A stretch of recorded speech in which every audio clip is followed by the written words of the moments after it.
안녕하세요. 반갑습니다. 8월 29일 주일 작년 성경 공부를 인도하게 된 김우재 집사입니다. 어, 우리는 아직도 코로나 바이러스 영향으로 인해서 그 영향력이 아주 거센 세상에서 약 1년 반 이상을 살고 있습니다. 이 시기에 예수님을 믿는 크리스천에게 세상이 알지 못하는 예수 그리스도를 의지하며 살아가는 그 은혜가 우리에게는 특별히 있음을 고백합니다. 하지만 여전히 어려운 시기이기에 우리의 신앙이 결코 약해지거나 무뎌지지 않기를 기도하며 격려하는 그런 공동체가 되기를 소망합니다. 그래서 오늘은 제가 여러분과 함께 나누고자 하는 내용은 우리의 신앙 고백에 많은 유익을 주고요. 또 예배 때마다 선포하는 신앙 고백인 사도신경을 함께 살펴보고자 합니다. 이미 사도신경에 대해서 성도 선생님들 우리 주일마다 우리가 드리고 또 내용을 잘 아십니다. 그런데 오늘은 성경에서 그 근거 구절을 찾아가면서 우리 성경이 기본이 되는 그 사도신경을 우리가 다시 한번 되씹어보고 그걸 가지고 우리의 신앙 고백이 좀 더욱더 신실하고 또 주님께 가까이 가는 그런 공예배가 될 수 있도록 저희 함께 이 시간 함께 하면서 그것을 찾아가기를 소망합니다. 자, 그럼 먼저 예수 그리스도를 믿는 우리에게 신앙 고백이란 무엇일까요? 최초의 고백을 성도님들은 어떻게 하셨습니까? 저희 경우에는 개인적인 예수님의 영접을 할 때 예수님을 나의 구주로 믿습니다 라고 입으로 시인할 때하고 그리고 침례를 받을 때 목사님께서 대언해 주신 신앙 고백에 대해서 예라고 대답했던 것 같습니다. 자, 그럼 우리 사도들의 신앙 고백들은 성경에서 우리가 어떻게 찾아볼 수 있는지 여러분 잘 아시겠지만 일단 베드로의 그 유명한 신앙 고백이죠. 주는 그리스도이시요 살아계신 하나님의 아들이시나이다. 마태복음 16장 16절에 있는 그 말씀이죠. 이렇게 선포를 했습니다. 주는 그리스도시요 살아계신 하나님의 아들이시나이다. 네. 그리고 우리 사도 바울께서는 여러 말씀으로 신앙 고백을 했습니다만 특별히 로마서 1장 4절에 보면 성결의 영으로 죽은 자 가운데 부활하여 능력으로 하나님의 아들로 인정되었으니 곧 우리 주 예수 그리스도시니라. 아멘. 네, 그렇습니다. 사도들의 이 두 분의 신앙 고백을 보면 하나님의 아들입니다. 예수 그리스도 당신은 살아계신 하나님의 아들입니다라는 신앙 고백을 가장 강력하고 가장 먼저 그리고 클리어하게 하셨던 것 같습니다. 네. 그래서 우리 역시 기도와 말씀으로 우리 주 하나님 그리고 구주 예수님을 만나고 또 우리의 죄를 자복하고 은혜를 구하며 우리 구할 것을 구합니다. 이에 더하여 우리가 믿는 분에 대한 신앙 고백을 되풀이하면서 더욱 명확한 믿음의 길로 나아가며 또한 예배자로서 우리의 신앙 고백을 명확히 선포하는 것 또한 중요하다고 생각합니다. 그래서 오늘 주일 예배마다 함께 드리는 신앙 고백인 사도신경에 대해서 한번 돌아보고 예배 때 드리는 사도신경으로 우리의 믿음 고백을 주님께 잘 드릴 수 있는 은혜가 우리에게 주어지기를 소망합니다. 네. 성경에 구체적으로 나온 내용이 아닌 그 사도신경입니다. 그래서 오늘은 말씀드린 대로 모든 말씀의 최고 권위인 하나님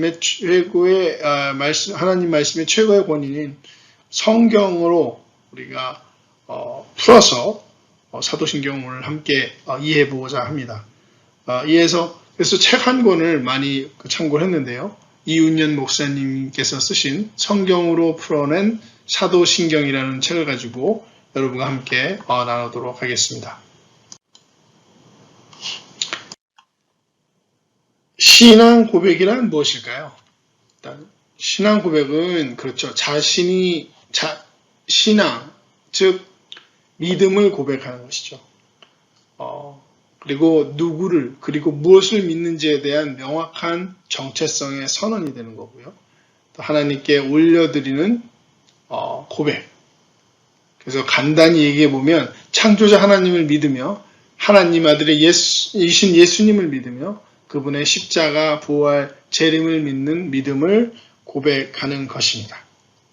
그렇죠? 네.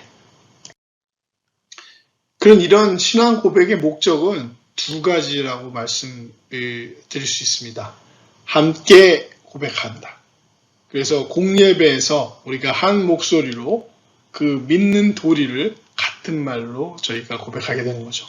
그리고 두 번째는 성경의 핵심을 고백합니다.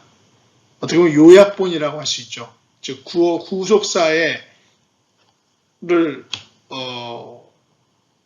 다 표현한 그것이 바로 성경인데 그 성경의 핵심을 고백하는 것이 바로 신앙 고백의 목적이라 할 수 있겠습니다. 자, 그럼 사도신경의 개요를 보도록 하겠습니다. 사도신경 언제 어떻게 만들어졌나요? 사도신경은 침례 받을 때 하는 질문에서 시작됐다고 합니다. 2세기, 4세기 이렇게 초창기에 침례를 받을 때 다음과 같은 질문 하나, 전능하신 하나님 아버지를 믿습니까? 질문 둘, 그분의 독생자 예수 그리스도를 믿습니까? 질문 셋, 성령 하나님을 믿습니까? 그렇죠?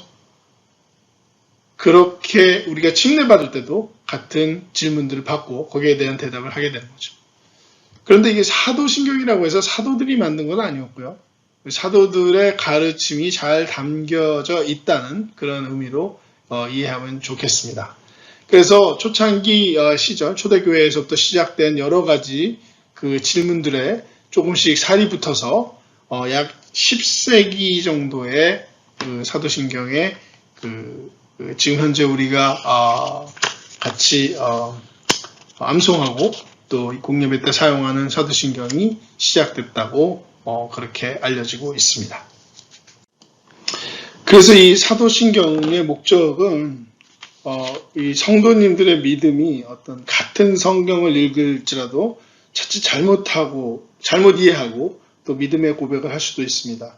그래서 우리의 믿음의 선조들이 같은 믿음의 고백을 드리고자 정말 치열한 고민과 논쟁과 모든 것들을 거쳤습니다. 물론 그분들이 하나님께 간절히 그 지혜를 구하셨을 것입니다. 그래서 오늘날 많은 교회가 신앙 고백의 고백으로 공예배 때 드리는 사도신경이 탄생하게 된 것입니다.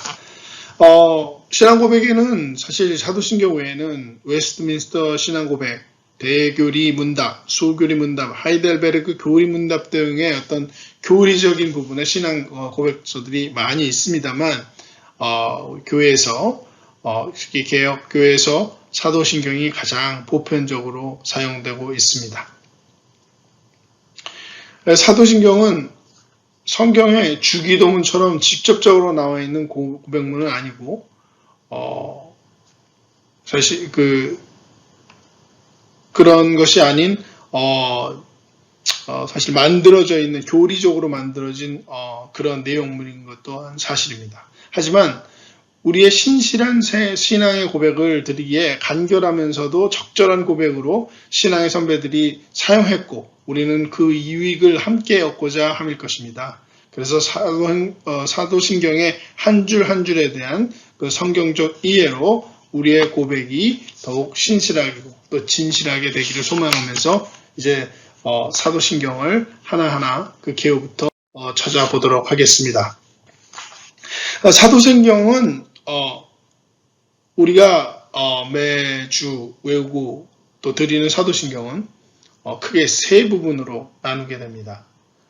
지금 보시는 바와 같이 전능하사 천지를 만드신 하나님 아버지를 내가 믿사오며, 그래서 성부 하나님과 우리의 창조 부분, 그리고 두 번째 그의 외아들 우리 주 예수 그리스도를 믿사오니부터 저리로서 산자와 죽은 자를 심판으로 오시리라. 이 부분까지 성자 하나님과 우리의 구속에 대해서 상세히 기술을 했고요. 세 번째로 성령을 믿사오며 거룩한 공예와 성도가 교통한 것과 죄를 사해 주신 것과 몸이 다시 사는 것과 영원히 사는 것을 사신 것을 믿사옵나이다. 아멘. 이것은 바로 성령 하나님과 우리의 성화의 부분을 이야기하게 됩니다.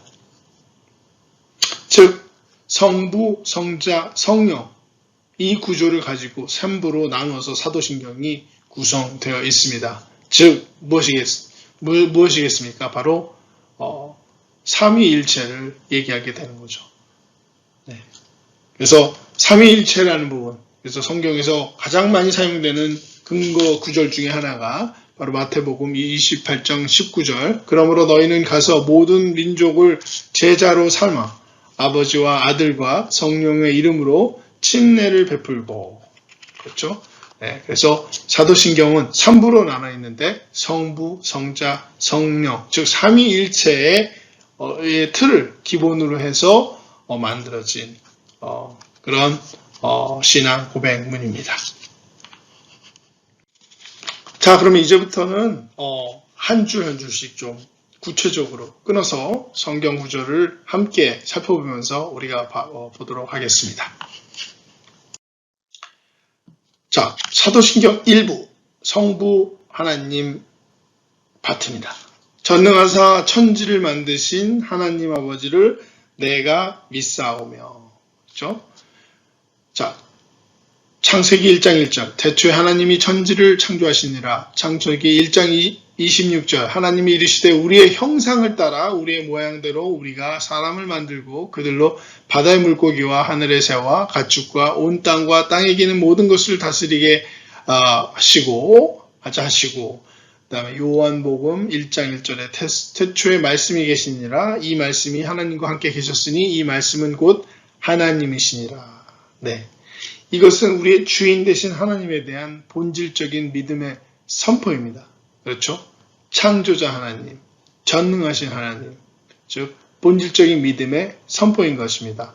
우리가 믿는 하나님은 전능하시고 그리고 천지를 만드시고 영원하신 하나님을 믿는다는 고백인 것입니다.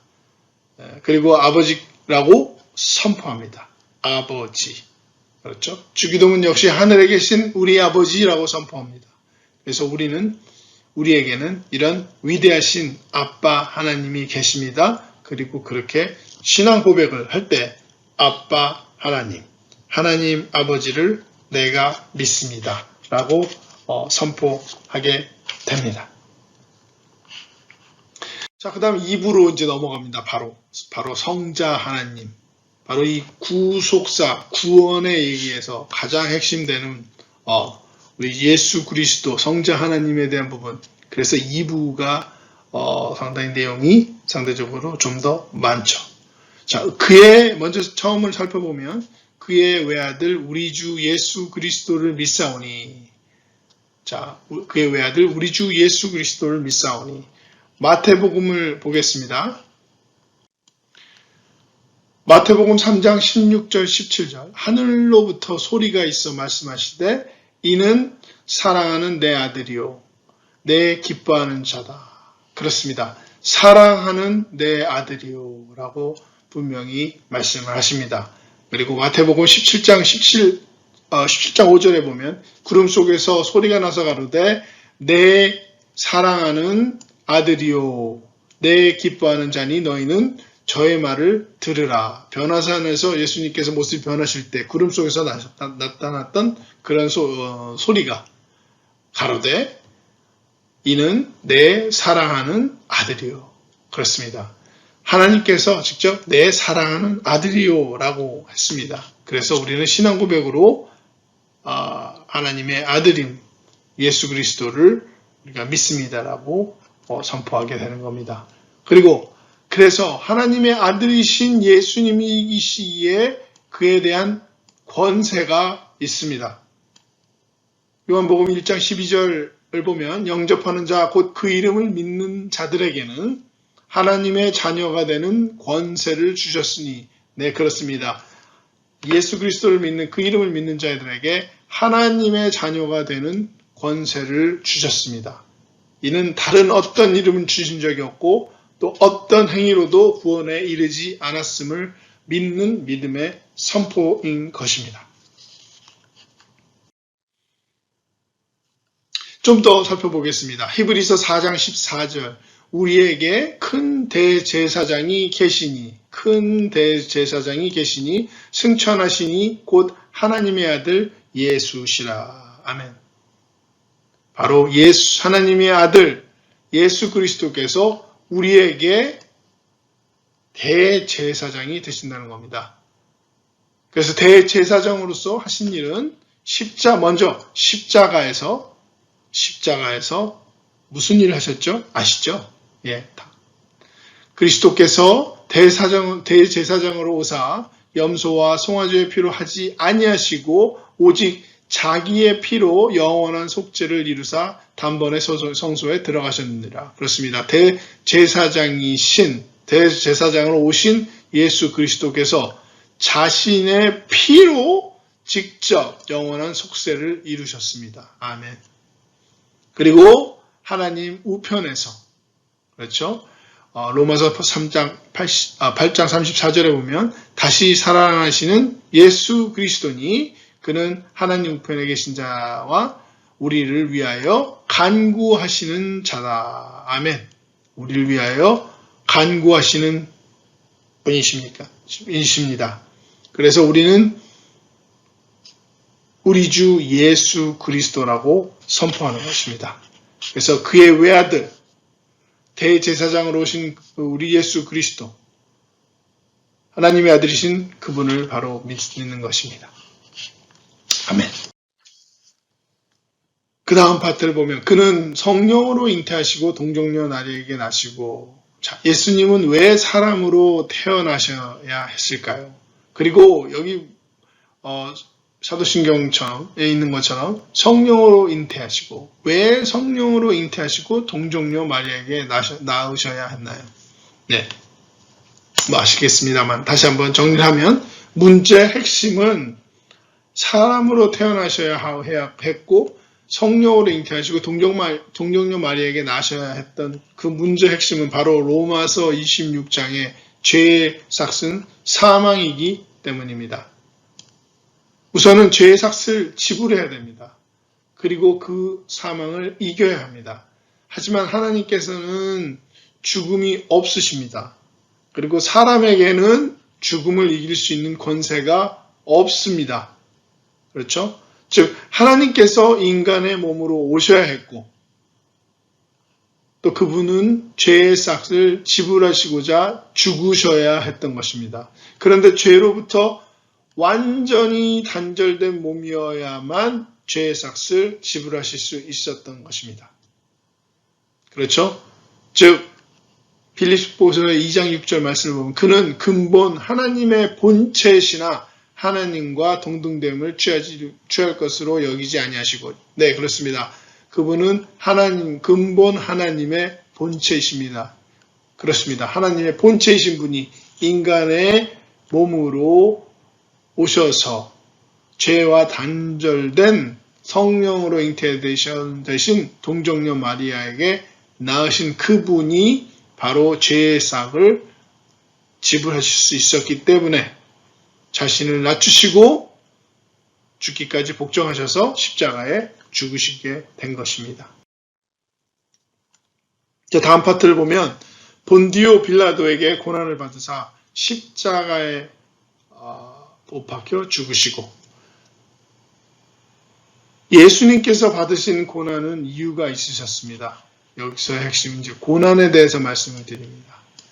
첫째는 죄에 대한 하나님의 진노입니다. 그리고 두 번째는 화목 제물이 되신 것입니다. 죄에 대한 하나님의 진노는 엄청난 형벌입니다. 성경에 많이 나와 있죠. 궁극적으로는 사망입니다. 예수님께서 겪으신 고난의 시간은 잡히시던 날 밤 겟세마네 동산에서 기도하실 때부터 이미 아셨고, 그리고 이후 십자가에 였습니다. 하나님의 진노를 우리 대신 감당하셨고, 그것은 저주의 십자가였습니다. 그래서 갈라디아서 3장 13절에서 그리스도께서 우리를 위하여 저주를 받은 바 되사 율법의 저주에서 우리를 속량하셨으니 기록된 바 나무에 달린 자마다 저주 아래 있는 자라 하였습니다. 아멘. 또한 예수님은 십자가에서 나의 하나님 어찌하여 나를 버리시나이까 라고 고난을 당하셨습니다. 그리고 물과 피를 흘리셨습니다. 히브리서 9장 22절에 보면 피 흘림이 없은즉 사함이 없느니라. 네, 그렇습니다. 그렇게 고난을 받으셨습니다. 그래서 화목 제물이 되셨습니다. 로마서 3장 25절에 이 예수를 하나님이 그의 피로 인하여 믿음으로 말미암는 화목 제물로 세우셨으니 이는 하나님께서 길이 참으신 중에 전에 지은 죄를 간과하심으로 자기의 의로움을 나타내려 하심이니. 네. 그 고난을 받으신 것은 바로 화목 제물이 되시기 위해서 십자가에 못 박혀 죽으신 것이죠. 네. 그래서 우리가 고백을 하는 본디오 빌라도에게 고난을 받으사 십자가에 못 박혀 죽으신 이유가 바로 이것인 것입니다. 자, 이제 다음으로 넘어가면 장사한 지 사흘 만에 죽은 자 가운데서 살아나시며, 장사한 지 사흘 만에 죽은 자 가운데 살아나시며, 사도행전 2장 24절 하나님께서 그를 사망의 고통에서 풀어 살리셨으니 이는 그가 사망에 놓여 있을 수 없었습니다. 네. 그리고 로마서 4장 25절 예수는 우리가 범죄한 것 때문에 내줌이 되고 또한 우리를 의롭다 하시기 위하여 살아나셨느니라. 아멘. 부활이 어떤 의미인지는 아실 겁니다. 이 승리의 고백은 우리의 믿음에 더욱 힘을 더해줍니다. 그리고 그리스도의 부활은 그리스도의 무죄를 증명하면서 우리가 받은 칭의라는 선물인 것입니다. 즉 부활은 이 칭이라는 선물로 인해서 새로운 시작인 것입니다. 그래서 부활은 승리입니다. 사망 권세로부터 승리입니다. 그 승리를 바로 선포하는 것입니다. 장사한 지 사흘 만에 죽은 자 가운데서 살아나시며, 할렐루야. 네. 우리의 믿음은 승리의 신앙이고 승리의 선포입니다. 다음 구절입니다. 하늘에 오르사 전능하신 하나님 우편에 앉아 계시다가, 네, 우리의 대제사장 되신 예수님께서 하늘에 오르셨습니다. 히브리서 4장 14절 그러므로 우리에게 큰 대제사장이 계시니 승천하시니 곧 하나님의 아들 예수이시라. 네. 히브리서에서 이렇게 하늘에 오르신 예수 그리스도를 말씀하셨습니다. 그리고 하나님 우편에 앉아 계십니다. 성경의 말씀을 보면 사도행전 2장 35절에서 36절 내가 내 원수로 내 발등상이 되게 하기까지 너는 내 우편에 앉아 있으라 하셨도다 라고 말씀하시고, 베드로가 예수님께서 승천하시고 나서 성령께서 강림하셨을 때 베드로가 성전에 모인 사람들에게 한 설교입니다. 시편 110편을 인용하고 있는 것입니다. 그렇죠? 내가 내 원수로 내 발등상이 되게 하기까지 너는 내 우편에 앉아 있으라. 내 우편에 앉아 있으라. 바로 우편. 우편은 보통 왼편과 달리 성경에서는 정의 그리고 권능, 권세를 이야기를 하는 경우가 를 목적으로 언급되는 경우가 많습니다. 특히 우리 예수 그리스도께서 하나님의 우편에 앉아 계셨는데 하나님께서 예수님을 오른편에 앉아 계신 것은 부활과 승천의 그 승리에 바로 그 자리에 앉으신 그런 바로 권세의 보좌인 것입니다. 사도 바울이 또한 이렇게 고백을 합니다. 에베소서 2장 1장 20절 22절 그의 능력이 그리스도 안에서 역사하사 죽은 자들 가운데서 다시 살리시고 하늘에서 자기 위에 오른편에 앉히사 그렇죠? 모든 통치와 권세와 능력과 주권과 이 세상뿐 아니라 오는 세상에 일컫는 모든 이름 위에 뛰어나게 하시고 또 만물을 그의 발 아래 복종하게 하시고 그를 만물 위에 교회의 머리로 삼으셨느니라. 아멘. 그래서 자기의 오른편 하나님께서 자기의 오른편에 예수님을 앉히심을 우리는 여기서 하늘에 오르사 전능하신 하나님 우편에 앉아 계시다라고 우리는 신앙의 고백을 합니다. 즉 하나님의 우편에 앉으신 예수님의 권세요 능력이어서 교회의 권세요 교회의 또한 능력입니다. 세상의 어떤 시시한 공격에 절대로 굴복될 수 없는 굴복되지 않는 권능의 집 교회에서 예수님의 몸 대신 교회에서 우리가 속해 있음을 고백하는 것입니다. 하늘에 오르사 전능하신 하나님 우편에 앉아 계시다. 그런 그분의 집에 우리는 거하고 있는 것입니다.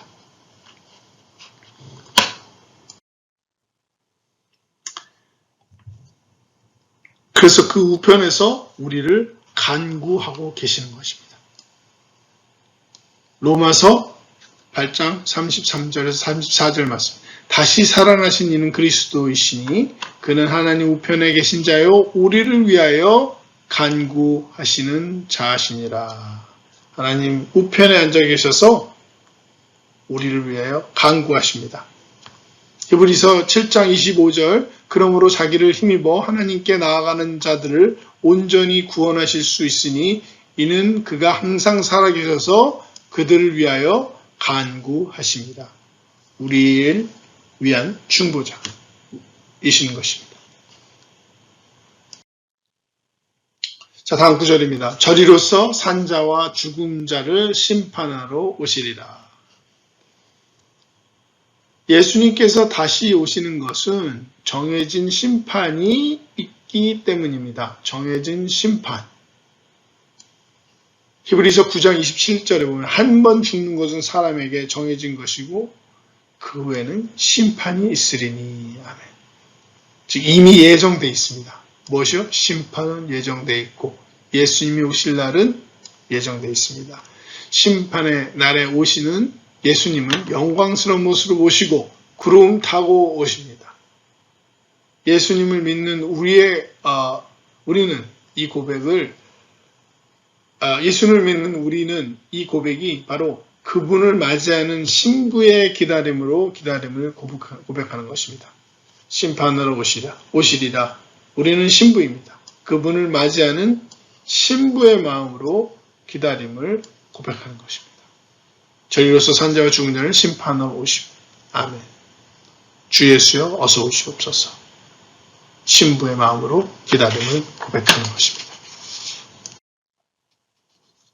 자, 이제 3부로 넘어갑니다. 3부 성령 하나님입니다. 자, 이전까지는 이제 성자 하나님. 자, 그래서 성령 하나님. 성령을 믿사오며 선포합니다. 성령을 믿사오며. 그렇죠?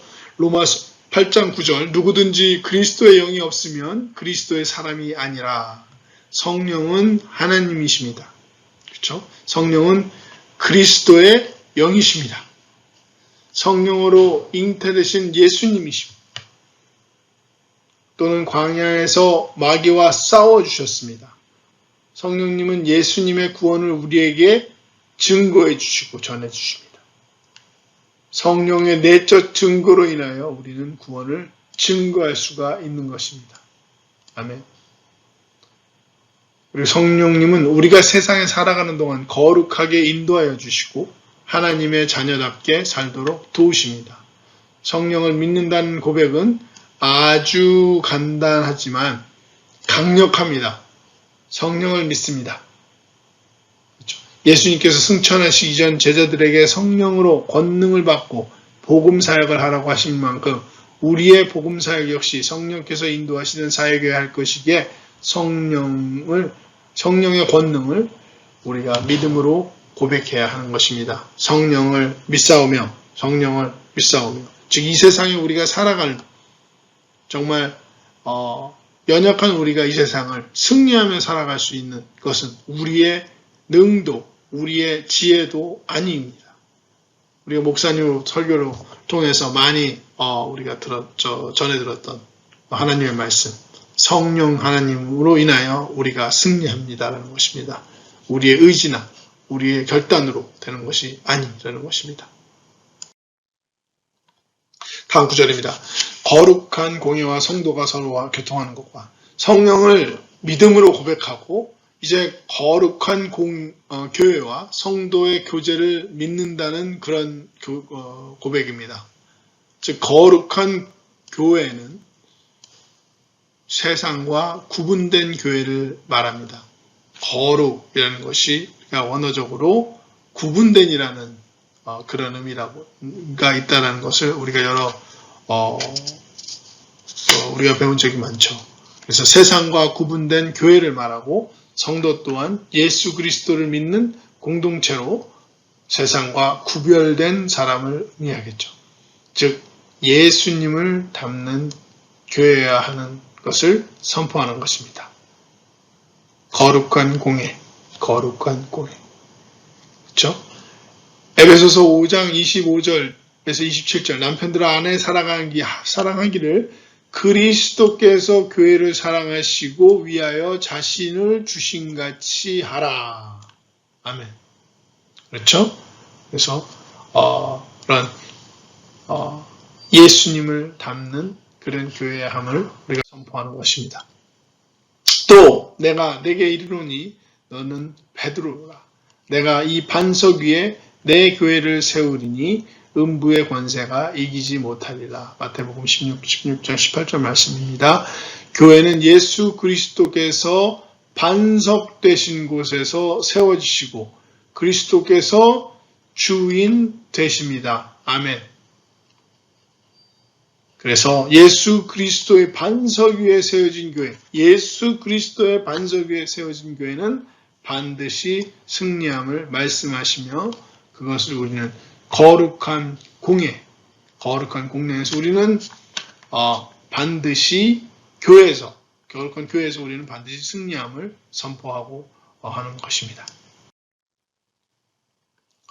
서로 교통하는 것과 그래서 교회에서의 성도의 교제를 고백합니다. 교회 안에서 단순한 친교 모임이나 교제가 아닌 예수 그리스도를 주로 믿는 이들 간의 교제, 즉 성도의 교제를 고백합니다. 여기에는 주의 문 만찬을 성도의 교제로 인정하죠. 침례식과 더불어 기독교에서는 주의 만찬과 침례식을 예식으로 인정합니다. 주의 만찬은 주 예수 그리스도를 기억함과 동시에 함께 떡을 떼는 성도 간의 교제를 위함입니다. 즉 성도 간의 사랑의 교제가 없는 주의 만찬이 있을 수가 없는 것입니다. 네. 자, 죄를 사하여 주신 것과 이 3부에 성령 하나님을 우리가 고백을 하면서 죄를 사하여 주신 것을 다시 한번 고백합니다.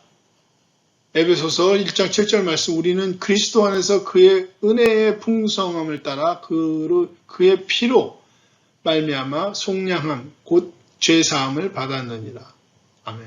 죄를 사하여 주신다는 것을 믿는 것은 하나님의 은혜를 믿는 것입니다.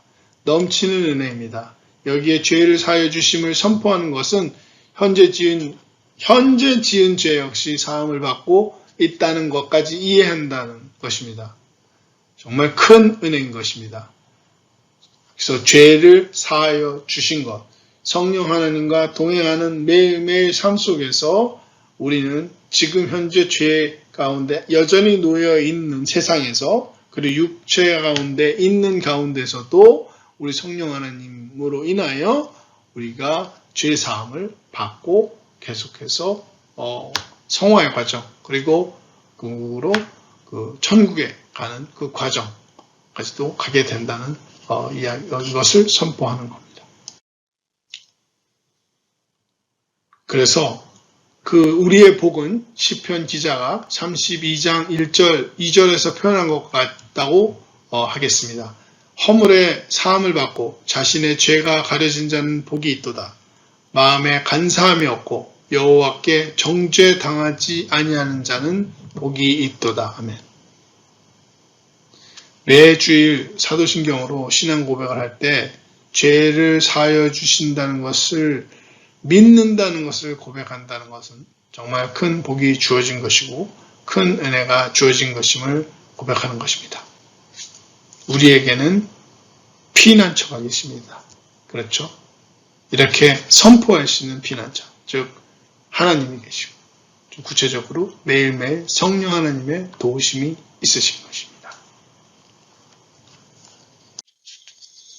몸이 다시 사는 것과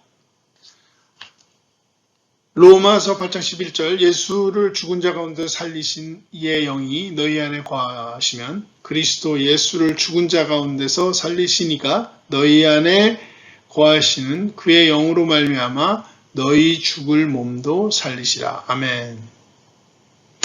예수 그리스도의 육체의 부활은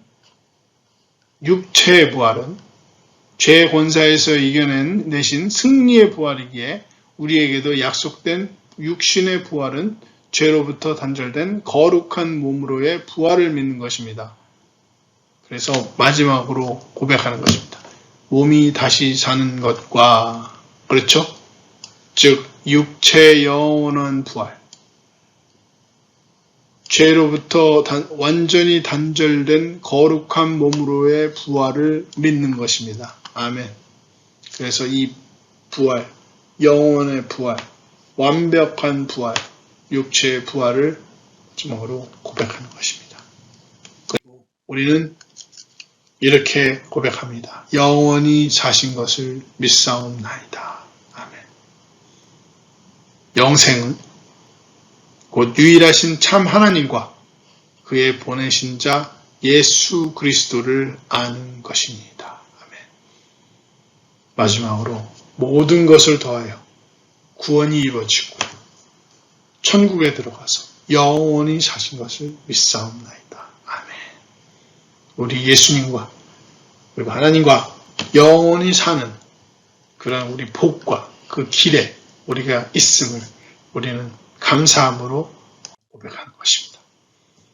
이렇게 예배 때 사도신경으로 우리가 계속 우리의 믿음의 신앙 고백을 선포하고 또